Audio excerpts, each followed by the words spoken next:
Let's paint some bright underwater scenery with a turquoise blue colored sea as well as some interesting looking striped fishes. Hi, I am Ran. Welcome to Run My Arts watercolor tutorial series. So hello once again, and in today's tutorial I will be demonstrating it on an A5 size Canson watercolor cold press paper, 300 grams per square meter. I have pre-sketched my three fishes. I believe it's a butterfly fish with black and white stripes. Here's a close-up view of it. And in order to paint this bright looking underwater scenery, you will need the lighter or brighter blue shade category, preferably those blues that has a turquoise color in it or purely a turquoise blue shade.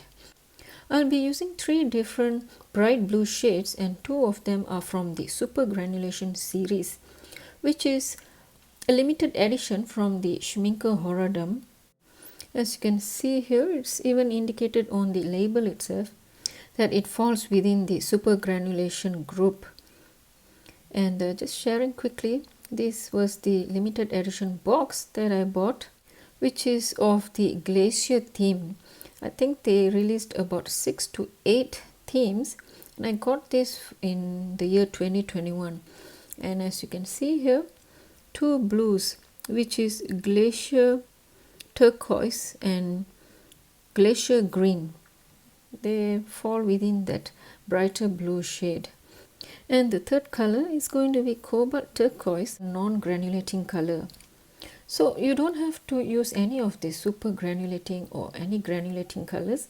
I just happen to have them in those bright blue shades that I intend to paint the sea. So over here I am just quickly showing you all those three colors that I intend to use for this painting, starting off with the glacier green, where it has a hint of green as well as dual tone. So that's what we mean by granulation. Followed by the glacier turquoise, which is much brighter and has more of that blue tone, bright blue tone. And the third one is the cobalt turquoise. You can see by now how those three colors differ from each other. And from this I am deciding to use the third color as the main of the entire painting. So in order to achieve a smooth looking color spread on this painting, I am going to use the wet on wet technique, whereby I am pre-wetting the entire paper surface with clean water using my mop brush, avoiding the fish sketches, because I don't want to stain them at the moment with any paint. So as you pre-wet, remember to avoid the fish sketches. And as I mentioned earlier, the first color is going to be the cobalt turquoise, and make a nice consistency of this paint and just paint them onto the wet paper. As you can see, it just spreads out very softly and easily. Have some brush control as you paint near the fish sketches.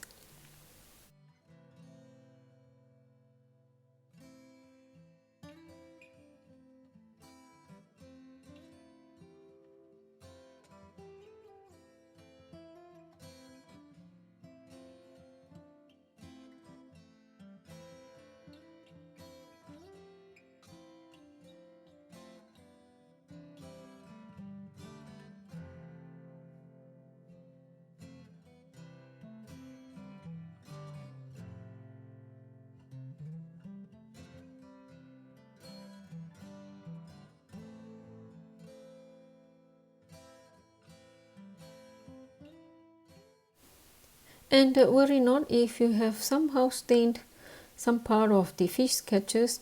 Just lift out those pigment using a clean damp brush as well as a clean paper towel. Next, while the first layer painting is still wet, I'm just going to drop in a little bit of that glacier green, which is the super granulating color. Just lightly using some light brush strokes, applying to some part of the painting.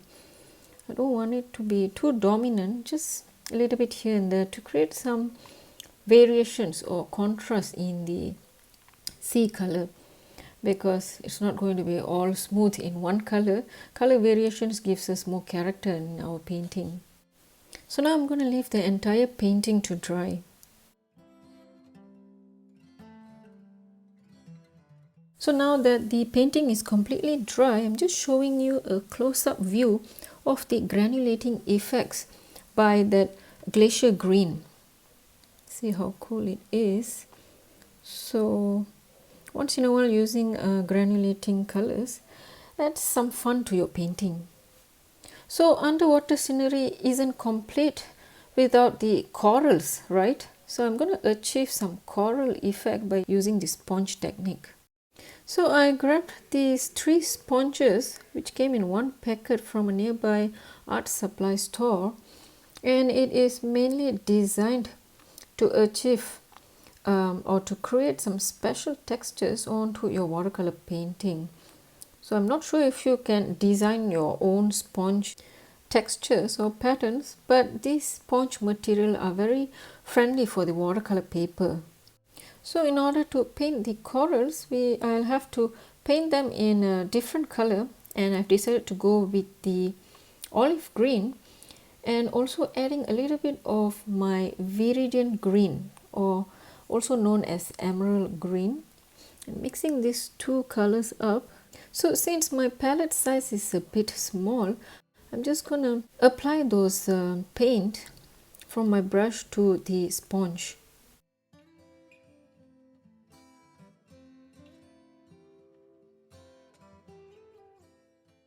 And once done, I am just going to apply it or press it onto the dry painting here and there wherever I foresee could be suitable for the coral effects to appear, preferably towards the empty areas, especially towards the bottom of the painting. Notice how easily you could achieve the texture by just pressing the sponge that had the textures. So it is much more easier to achieve this compared to using a brush. You can use a brush if you want to, but no harm trying these sponges since they make life easier and it looks more interesting as well.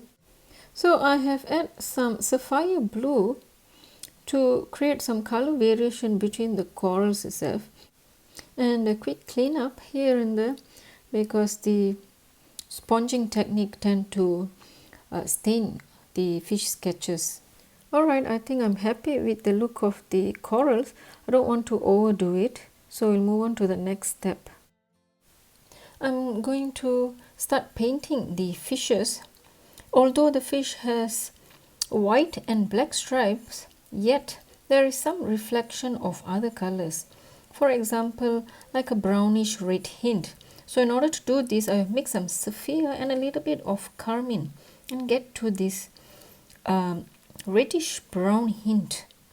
I'm not sure how do I call it. Maybe it's close to a madder brown.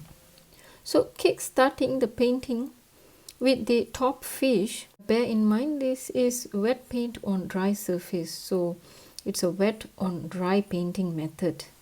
And after applying the paint, I am giving it some light washes with a damp brush to soften it and just giving it a light hint on the body of the fish.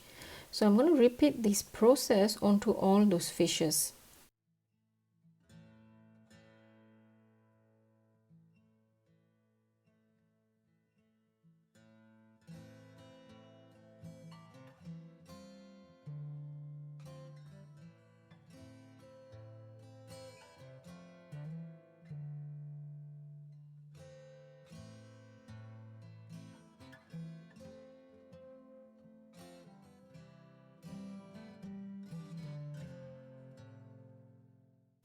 So once done with this step, just allow the fish painting to dry before you move to the next step.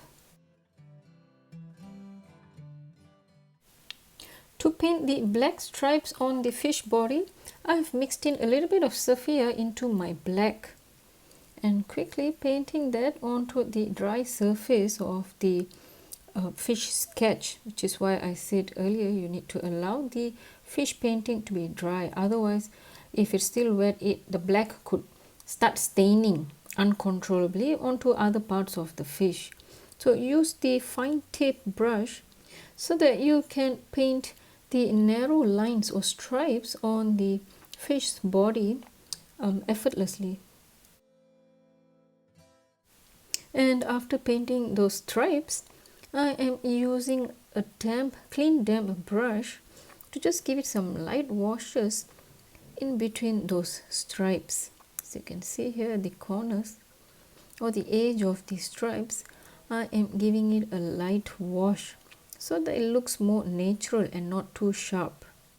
I'm afraid my camera angle doesn't do justice on this fish, so you'll have a better view on the main fish or the large fish in a while. So just a tip, when you're painting something as dark as black based on the reference photo or something that naturally looks black, usually you don't kickstart painting it purely in black. It is good to have a mixture of other colors, like what I did here with sapphire, a little bit of sapphire. Even if you want to increase the amount of sapphire or burnt umber, go ahead, because usually under natural light the black doesn't really look extremely black because there will be some shine effect onto those black colored subject. So I hope you could have a better view of the light washes that I mentioned earlier after applying those black paint for the stripes.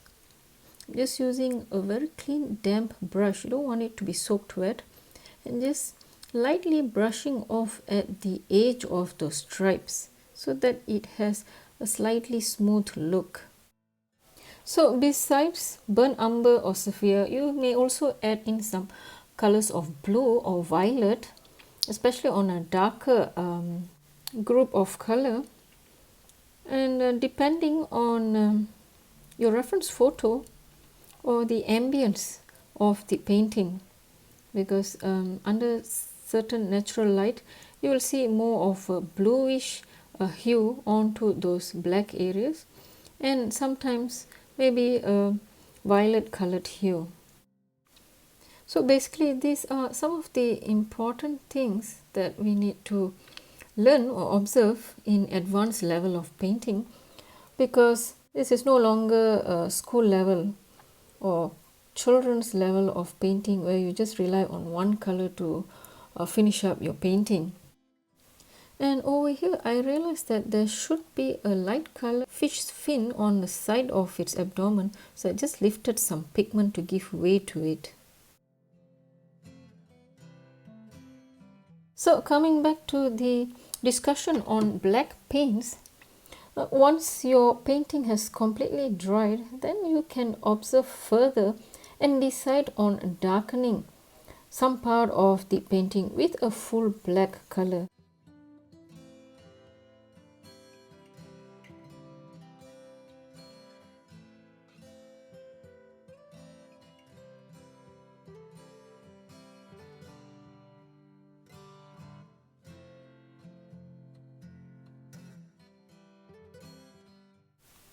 Alright, moving on, I am using a mixture of Indian yellow with lemon yellow to paint the dorsal fin as well as the fish's tail. So once again I am just applying this wet yellow paint onto the dry fish sketch. Basically the entire fish painting is done using the wet on dry method.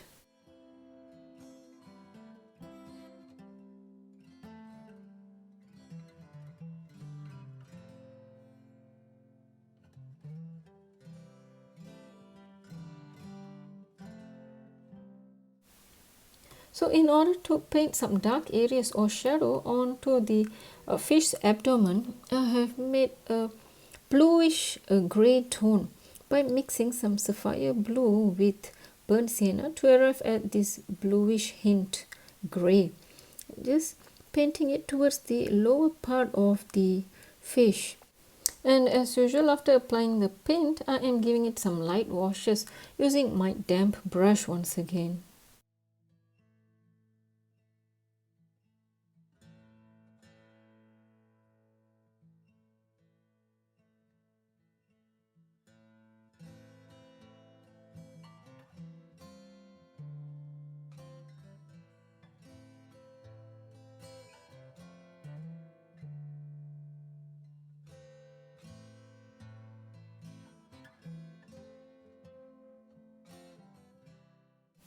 And since the bottom fish is the lowest level compared to all the other two fish, so it has got more of this greyish tone.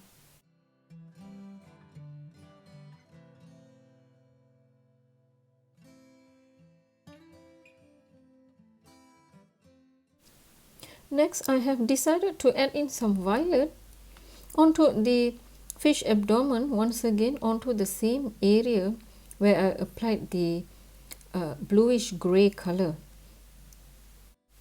So basically this is a repeat process with a different color, whereby I just apply the paint first and give it some light washes to create that extra hint of hue onto those light part of the fish's abdomen.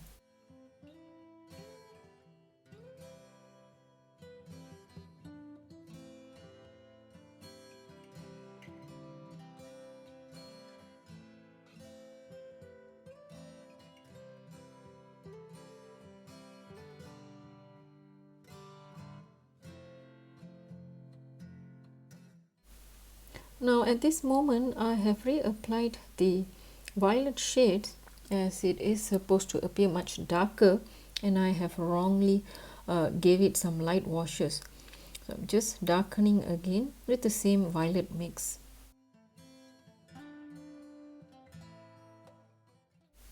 And once again lifting out some pigment where the fin is supposed to appear.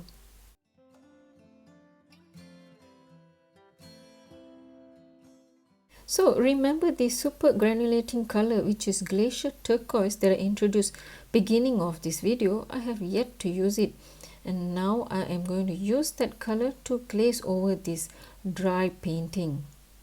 And in order to help me with this glazing process, I am using my mop brush, as it holds more paint or water. You can see a close-up view. I have mixed a light consistency of that paint and just glazing over it gently and not dragging onto the dry painting surface, because I don't want to distort the original painting. And you would also notice that I have glazed that blue paint onto the main fish, the one in the middle. Given the size of that fish and color, I could notice from the reference photo that there's a turquoise blue hint onto its bright abdomen. And while the painting is still wet, I am just dropping in some of that viridian color, trying to create some impression of other fishes in the background or some water ripples.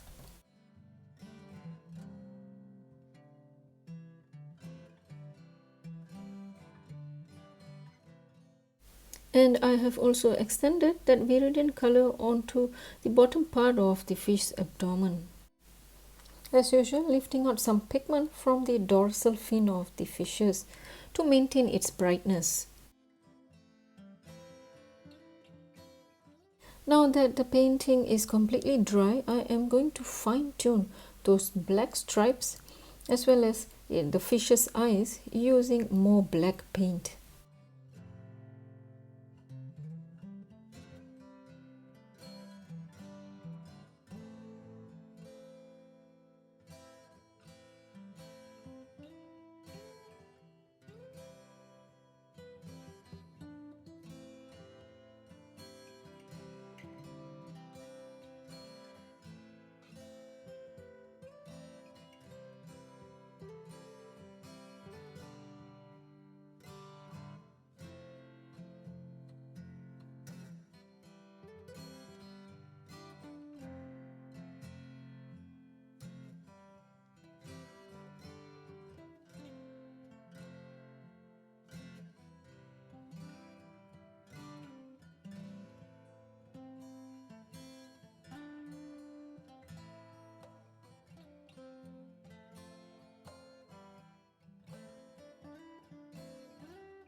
And as I paint those stripes, I am also adding some fine details, as in finer lines that can be seen onto the tails and dorsal fin of the fish. And after applying these details, I am going to soften them by giving it some light washes with my damp brush.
As for highlights, I am using white gouache paint and using my script brush, just gently painting all those fine details as in dots and fine lines.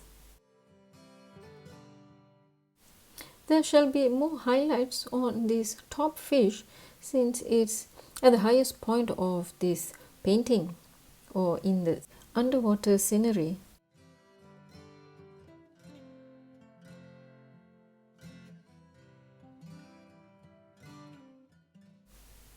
And to enhance the look of the side fin that I've mentioned earlier, I'm just painting over that light area with the white gouache, and I'm going to give it some light washes to soften the look of the side fin.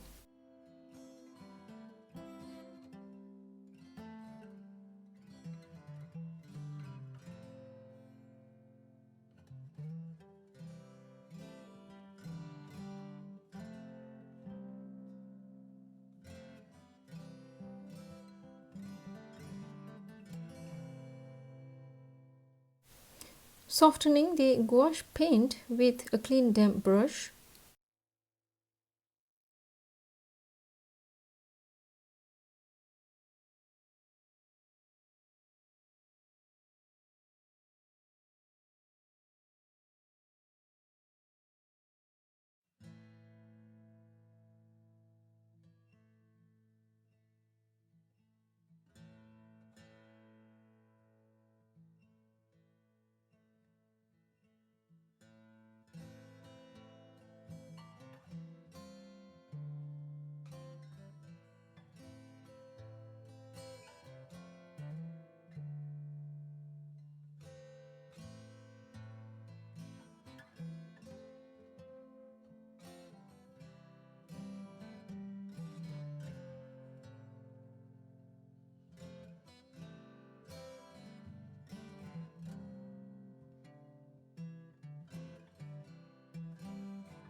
Painting some tiny bubbles to make this painting look more lively.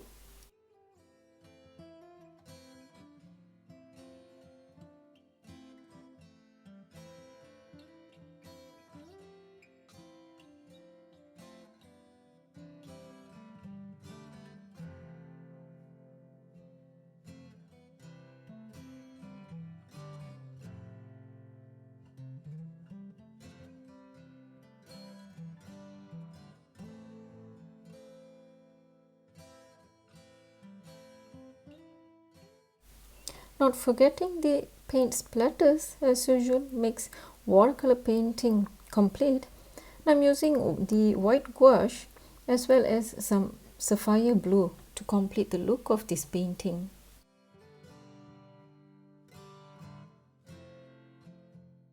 And there it is, a completed underwater scenery with some interesting looking butterfly fishes. So how do you like the look of this painting, especially from the screen? I personally feel the turquoise blue shades have really done justice to this painting. What do you think? So if you like my work, then don't forget to like, share and subscribe to my channel. Hope to see you again in another interesting painting tutorial. Bye.